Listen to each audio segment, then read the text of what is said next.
नमस्कार मित्रांनो, माझ्या नवीन ब्लॉगमध्ये आपल्या सगळ्यांचे मी स्वागत करत आहे. माझ्यासोबत आहे अर्णव. का चाललं अर्णव. तर अर्णवची बहीण बघू आपण काय करते. बघ गुडिया, बघ कशी झोपली बघ आहे, कशी तिच्या भावाकडे बघते. आ इकडं बघ काय चाललं. आ येतं तुला फिरायला, मामा चालला देवगड फिरायला. आ कोणाकडे बघते तू. आ हो तुला यायचं. पालती पडते का तू. आ पालती पडते. दादा काय करतो, दादाकडे बघते का. का दादा झाली का झोप दादाची. आ झोप झाली तुझी. आत्ता सुटला. काय चालला. आ अय गुडू, अरे मस्त खेळणं चालू आहे तुमचं. जिगी मेगी जिगी मेगी जिगी मेगी जिगी मेगी. आ का बघते. आ आओ हो ए पलटी मारली. ए पलटी मारती. चला चला, मामा आंघोळ करतो. मामाला येतं देवगड फिरण्यासाठी. मी आता आंघोळ करणार आहे आणि देवगडला जाण्यासाठी निघणार आहे. आता आपण देवगडला जाण्याला निघणार आहोत. त्याच्या अगोदर आपण अर्णवला भेटून जाऊया. अर्णवची यायची इच्छा होती, पण ऊन जास्त असल्यामुळे अर्णवला काही सोबत नेलेलं नाही आम्ही. चला अर्णव बाय बाय. कारण की ऊन जास्त असलं तुला नेलं नाही आम्ही. बाय बाय, आराम का घरी या. गुड्याला सांभाळ, ठीक आहे. नाराज का पुढच्या वेळेस नेईन तुला मी, ठीक आहे. Okay bye. पेट्रोल भरूया. पेट्रोल भरल्यानंतर आता आपण देवगडीकडे जाण्याकडे निघूया.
फायनली आपण देवगडला पोचलेलो आहे. बघू आज देवगड कसं आहे.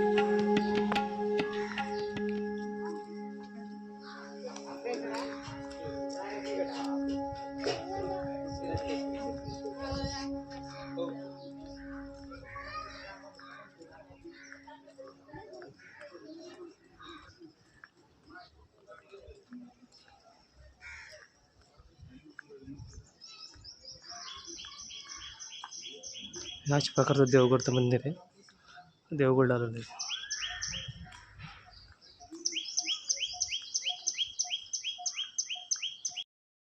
फायनली आपण देवगडच्या मंदिरात आलेलो. तर दर्शन करण्यासाठी आपण मंदिरात जाऊया. श्री दत्त मंदिर संस्थान देवगड. आता आपण देवगड मंदिराकडे जाऊया दर्शनासाठी.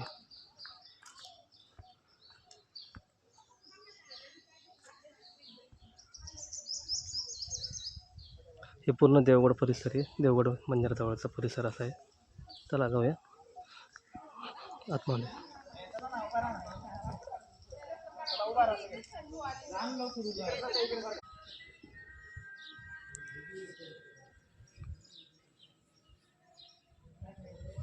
हे देवगडचा परिसर आहे असा मंदिराजवळचा.